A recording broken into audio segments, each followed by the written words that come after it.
میرا پیارا نبی کتنا پیارا نبی ساری نہایت مکرم و محترم گل بستان سعادت وارث علوم صوفیہ و اولیاء حضور قبلہ سلطان المشائخ میرے قبلہ سیدی و سندی حضور سید محمد نبی الرحمن شاہ صاحب البخاری سجادہ نشین آستانہ عالیہ حضرت کرمہ والا شریف وزیر و زینت آستانہ عالیہ چشتی آباد شریف میرے والد گرامی حضور قبلہ الحاج الحافظ القاری محمد شفیق رضا صاحب دامت برکاتہم القدسیہ دیگر جمیع عظیم علماء کرام اور تمام بیلی احباب اللہ کریم کی بارگاہ قدس میں دعا ہے وہ ذات نبی ازل ہم سب کی آج کی اس عرس مبارک کی حاضری اپنی بارگاہ میں قبول و منظور فرمائے اور ہمارے حضور بحر کرم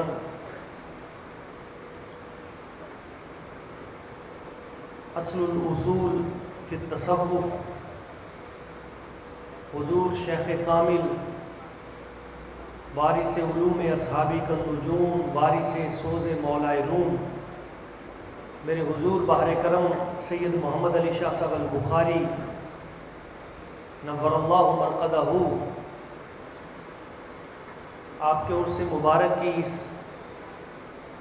تقریب سعید میں ہم سب کی اس عاجزانہ انکسارانہ حاضری کو اللہ کریم قبول فرمائے بابا یہ سرکار کا فیض اسی طرح جاری و ساری رکھے اور یہ قبولیت کی بات بھی میں نے بطریق دعا کر دی ہے ورنہ حقیقت تو یہ ہے کہ یہاں آتا ہی وہ ہے جسے پہلے قبول کیا جاتا ہے ورنہ توفیق نہیں ملتی چند باتیں کر کے میں اپنی گفتگو سمیٹتا ہوں بڑی توجہ کے ساتھ آپ احباب نے انہیں سماعت کرنا ہے اسی پہ آج کا میرا کالم بھی 92 نیوز پیپر میں آیا ہے تقوی و طہارت کے اعتبار سے جو ہستی جتنی اعلیٰ مقام پہ ہوتی ہے اللہ کریم اسے اس کا ثمر بھی اتنا ہی زیادہ عطا فرماتا ہے اور متقین کے لیے یہ بشارت بھی ہے کہ الاخلاء یومئذ بعضهم لبعض عدو الا المتقین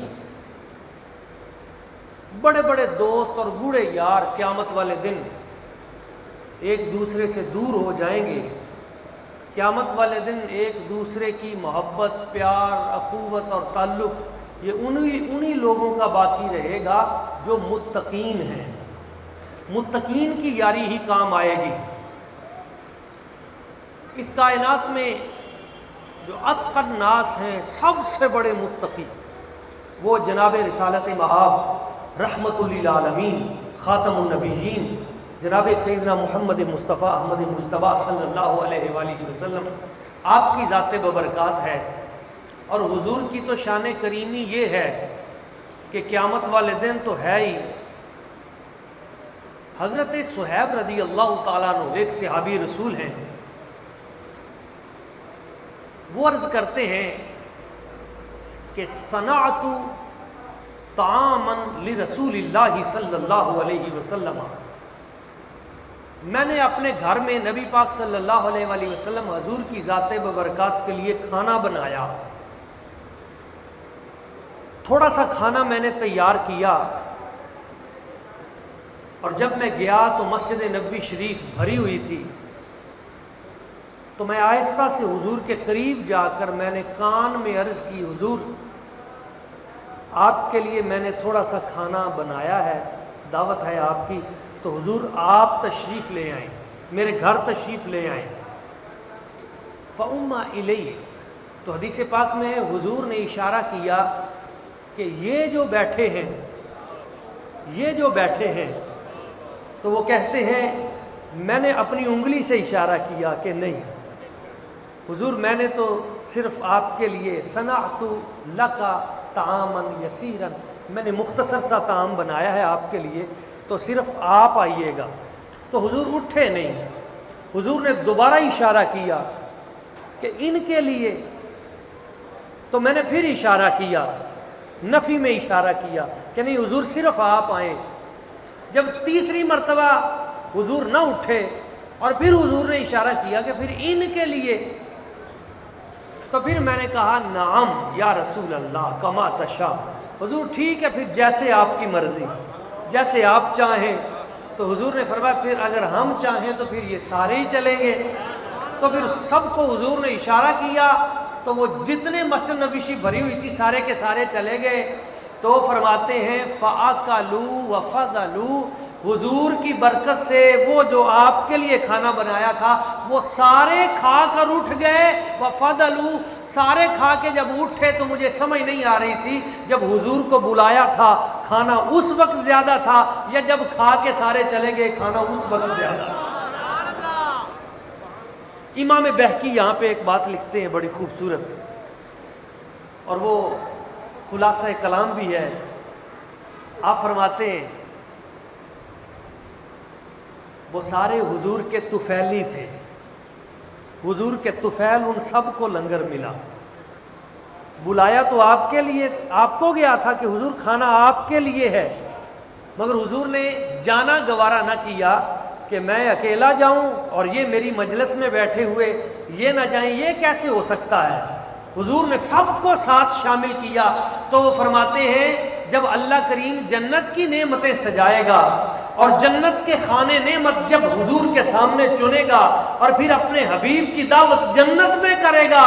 تو جو حبیب اس دنیا میں نہ بھولے اپنے ساتھیوں کو، جب حشر کا دن ہوگا تو رب کے دسترخوان پہ حضور اکیلے کیسے تشریف لے جائیں گے؟ وہاں بھی اپنے غلاموں کو ساتھ رکھیں گے۔ اور یہ بات میں علی وجہ البصیرت، یعنی اپنے وجود پہ مجھے اتنا یقین نہ ہوگا جتنا اس بات پہ ہوگا، وہ یہ کہ ہمارے حضور بابا جی سرکار یہ مزاج مصطفی صلی اللہ علیہ وآلہ وسلم کے اتنے زیادہ قریب ہیں کہ ہمیں اتنا کامل یقین ہے جتنا شاید پہاڑوں کی چٹانوں میں بھی نہ ہو، کہ جب حشر کے میدان میں جب طعام مرتضوی و حسینی لگا ہوگا، جب مصطفیٰ کریم حضور کی بارگاہ سے اپنے خاص اہل بیت اطہار کے لیے وہ خصوصی برکتوں کا ظہور ہوگا، ہمارے بابا جی سرکار اپنے ان غلاموں کے بغیر وہاں بھی نہیں جائیں گے۔ جو یہاں کرم نوازی فرماتے ہیں اور غلاموں کو ساتھ رکھتے ہیں اور انہیں کہتے ہی بیلی ہیں، تو وہ وہاں کیسے کرم نوازی نہیں فرمائیں گے؟ وہ ضرور کرم نوازی فرماتے ہیں۔ اور یہ تو وہ در ہے، یہ تو اتنے کریم ہیں، یہ اپنے غلاموں کو پریشان دیکھ بھی نہیں سکتے، ان کی عزت نفس کو بھی مجروح نہیں ہونے دیتے۔ ایک بڑی دلچسپ بات آپ کو سناتا ہوں۔ ایک بار ایک یہاں اکاڑا کا ایک آفیسر آیا حضور بابا جی سرکار کی بارگاہ میں، وہ چیئرمین زکوٰۃ تھا، زکوٰۃ کی اس کی ڈیوٹی لگی چیئرمین۔ وہ آیا حضور بابا جی سرکار کی بارگاہ میں اور آ کے کہنے لگا بابا جی میں یہاں افسر لگ گیا ہوں، تو یہاں پہ کچھ مفلوق الحال، کچھ درویش ادھر ادھر سے آتے ہیں، آپ کے پاس رہتے ہیں، ماڑے ہیں، کمزور ہیں، تو مجھے چیئرمین زکوٰۃ بنا دیا گیا ہے، تو آپ اگر اجازت دیں تو میں اس زکوٰۃ سے آپ کے جو بیلی ہیں، آپ کے جو خدام ہیں، میں ان کی خدمت کر دیا کروں۔ تو یہ جملہ اور اس کا درد آپ دیکھیں۔ بابا جی سرکار نے فرمایا میں مر گیا ماں، آئے آئے آئے آئے آئے آئے، آپ نے فرمایا میں مر گیا ماں کہ میرے بیلی تے میرے مرید و زکوٰۃ کھان؟ فرمایا نہیں، یہ نہیں ہو سکتا۔ اور ہم جانتے ہیں بابا جی سرکار کا دامن جس نے پکڑ لیا، اگر آپ کے دامن کے پکڑنے سے پہلے وہ اس لائق تھے کہ وہ زکوٰۃ لیتے تھے، بابا جی سرکار کے دست شفقت کی برکت ہے کہ پھر ہم نے دیکھا وہ لوگوں کو زکوٰۃ دینے والے بن گئے۔ اللہ نے ان کے دسترخوان کو بھی وسیع کر دیا، ان کو برکتوں سے مالا مال کر دیا، ان کو اتنا عطا کیا کہ وہ ختم نہیں ہوتا۔ اور کچھ بیلی جو اس بات پہ کہتے ہیں کہ نہیں جی پریشانی بڑی ہے، اور اس حوالے سے میں انہیں اکثر یہ کہتا ہوں بابا جی سرکار سے اپنا تعلق مضبوط کرو، کمی ہے تو ہم میں ہے، ان کی عطا میں کمی نہیں ہے، ان کے جو ملفوظات ہیں، ان کے جو انہوں نے جو ہمیں چیزیں عطا فرمائی ہیں، اور وہ جو صبح و شام کے، تو ہم ان وظائف کو تو کرتے نہیں ہیں، ان تمام چیزوں سے تو ہم دور ہیں، تو پھر ہم کہتے ہیں کہ وہ ساری چیزیں نہیں، ان کے وظائف پہ عمل کریں، ان کے احکامات پہ عمل کریں، ان کے ساتھ جڑ جائیں، اور پھر آپ کا وہ فرمان یاد رکھیں۔ آپ فرماتے ہیں اللہ کے بندوں کو وہ تین چیزیں جو ہے نا، قلت، ذلت اور علت، تو آپ فرماتے ہیں ہمارے بیلیوں کو نہ کبھی قلت آئے گی نہ ہمارے بیلیوں کو ذلت آئے گی، یہ علت جو بیماری ہے یہ کبھی کبھی آئے گی، اور حضور گنج کرم کے طفیل یہ بھی ٹل جائے گی۔ اور واقعی حضور گنج کرم کا یہ فیض ہے، بڑا فیض ہے۔ کسی نے آ کے حضور گنج کرم کی بارگاہ میں عرض کیا، حضور پشاور کا ایک پیر ہے، پشاور کی سرزمین سے پہاڑ کے اوپر رہتا ہے،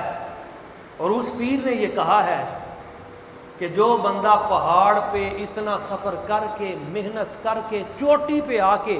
مجھے سلام پیش کرے گا، سلام عقیدت، وہ جنتی ہو جائے گا، وہ بخشا جائے گا۔ تو حضور وہ پشاور کے پہاڑ کی چوٹی پہ اوپر جا کے اسے جو سلام پیش کرے گا، تو حضور گنج کرم پاک آپ نے فرمایا بیلیو آپ ایڈا اوکھا کام نہیں کرنا، اتنا مشکل کام نہیں ہے پہاڑوں پہ چڑھتے جائیں۔ یہ بات اگلی، یہ ہے مزاج مصطفی کی قربتیں، میرے آقا کریم صلی اللہ علیہ وسلم حضور کا فیض۔ اور آج بھی حضور کے گنبد خضرا کے ساتھ ریاض الجنہ شریف، وہاں پہ یہ حدیث پاک آج بھی لکھی ہوئی ہے، شفاعتی لأہل الکبائر من امتی، یہ حضور کا فیض ہے۔ میرے سرکار فرماتے ہیں میری شفاعت میری امت کے گناہ گاروں کے لیے ہے، نیک تو اپنے نیکیوں کی وجہ سے جنت میں جائیں گے، گناہ گار میری شفاعت کی وجہ سے جائیں گے۔ یہ فیض ہے جو میرے قریب آقا صلی اللہ علیہ وسلم کا، جس کے وارث ہے میرے حضور گنج کرم۔ آپ فرماتے ہیں ہم نے اپنے بیلیوں کو تکلیف نہیں دینی کہ وہ پہاڑوں پہ چڑھتے پڑے، آپ فرماتے ہیں ہمارا کوئی بیلی ہماری اس جو سے گزر جائے گا تو اس گزرنے کی برکت سے اللہ تعالیٰ اسے جنت عطا فرما دے گا، صرف گزرنے کی برکت سے۔ اور وہاں پہ آپ فرمایا کرتے تھے، جب انڈیا میں ہوتے تھے آپ فرماتے تھے ہم نے اس جگہ لائنیں لگا کے بتاتے تھے، آپ فرماتے تھے وہاں نہر ہوگی وہ بھی قبلہ رخ ہوگی، وہاں ہم جائیں گے جہاں سڑک ہوگی تو وہ بھی قبلہ رخ ہوگی، وہاں ہم جائیں گے جہاں ٹرین چلے گی تو وہ بھی قبلہ رخ ہوگی، اور مسجد تو ہوتی قبلہ رخ ہے۔ کیوں؟ وہاں سے قریب سے گاڑیاں گزرے گی، قریب سے ٹرینیں گزرے گی، قریب سے پانی گزرے گا، جو بھی گزرے گا وہ فیض لیتا جائے گا، وہ برکتیں لیتا جائے گا، وہ خیر لیتا جائے گا۔ یہ حضور بابا جی سرکار کی وسعت، حضور گنج کرم کا فیض ہے اس درجہ پہ کہ جو بھی آیا پھر وہ فیض لے کر گیا اور وہ برکتیں لے کر گیا۔ اور یہ بات کبھی نہ سمجھے کہ یہ فیض اس وقت تھا، آج وہ فیض بڑھتا جا رہا ہے، کم نہیں ہوتا۔ وہ جو قرآن مجید میں ہے نا وَلَلْآخِرَةُ خَيْرٌ لَكَ مِنَ الْأُولَىٰ، حبیب آپ کے آنے والی ہر گھڑی پہلے سے بہتر ہے، تو حضور کے غلاموں کا وہ فیض بھی اسی طرح بڑھتا جائے گا۔ اپنا عقیدہ مضبوط رکھیں۔ اس لیے ہمارے بابا جی سرکار آپ فرمایا کرتے تھے بیلیو تسی یہ نہ سمجھا کرو کہ اللہ والے دنیا تو چلے جاندے نے، فرمایا اللہ والوں دی قبر دے اوتے آ کے جانور بہ جائے نا تے انہاں نوں یہ پتہ ہوندا ہے بھی چڑی ہے کہ چیڑا ہے، وہ یہ جانتے ہیں۔ تو جو چڑی اور چڑے کے فرق کو جانتے ہیں وہ اپنے غلاموں کو کیسے نہیں پہچانتے ہوں، وہ جانتے ہیں۔ اس لیے یہ آج ہی چند اشعار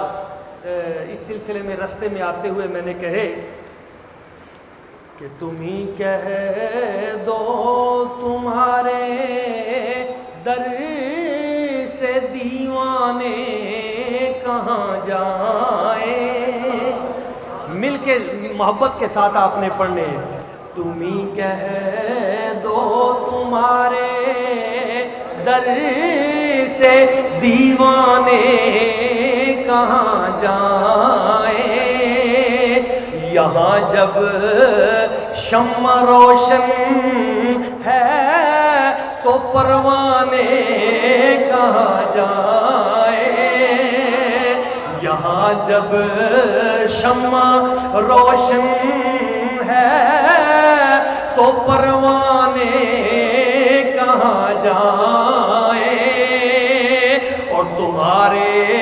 بن ہمارا کون ہے بحر کرم آقا، تمہارے بن ہمارا کون ہے بحر کرم آقا، تمہارے بن ہم اپنے دل کو بہلانے کہاں جائیں، میرے بابا جی سرکار تمہارے بن ہم اپنے دل کو بہلانے کہاں جائیں، یہاں جب شمع روشن ہے تو پروانے کہاں جائیں، اور تمہیں جب رب نے سارا کچھ دیا ہے میرے بابا جی، تمہیں جب سارا کچھ، تمہیں جب رب نے سارا کچھ دیا ہے میرے بابا جی، تو پھر خود ہی بتا دیں ہم سکون پانے کہاں جائیں، تو پھر خود ہی بتا دیں ہم سکون پانے کہاں جائیں، یہاں جب شمع روشن ہے تو پروانے کہاں جائیں، اور ہمیں تو مل گیا ہے سلسلہ راہ طریقت کا، ہمیں تو مل گیا ہے سلسلہ راہ طریقت کا، کرم کے آستان سے اٹھ کے دیوانے کہاں جائیں، کرم کے آستان سے اٹھ کے دیوانے کہاں جائیں، تم ہی کہہ دو تمہارے در سے دیوانے کہاں جائیں، یہاں جب شمع روشن ہے تو پروانے کہاں جائیں۔ معزز احباب عاشقان رسول، میرے بابا جی سرکار آپ کی تعلیمات، اس کی ایک بات پہ میں اپنی گفتگو سمیٹ دیتا ہوں، صبح اس پہ تفصیلاً گفتگو ہوگی۔ بابا جی سرکار کی تعلیمات، اس پہ میں نے آج اپنے پروگرام میں بھی حضور پیر جی سرکار کے زیر سایہ وہاں بھی عرض کیا تھا کہ حضور اس بات پہ زور دیتے تھے کہ ہمارا کوئی بھی بیلی اس کا تعلق منشیات کے ساتھ نہ ہو، تعلق سگریٹ کے ساتھ نہ ہو، اس کا تعلق کسی بھی ایسی چیز کے ساتھ نہ ہو جس سے ہمارے منہ میں بدبو پھیلے اور ہمارے وجود میں تعفن جائے۔ آپ فرماتے تھے بیلیو، یہ جو زبان ہے یہ گزرگاہ درود مصطفی ہے، یہ جو منہ ہے یہاں سے درود پاک گزرتا ہے، تو اس کو پاک رکھیں، اس کے قریب کسی نشے کو نہ آنے دیں، یہ میرے حضور بابا جی سرکار آپ فرماتے تھے۔ اور دوسری بات آپ فرماتے تھے کہ بیلیو پیڑے بندے دی صحبت نہیں بہنا،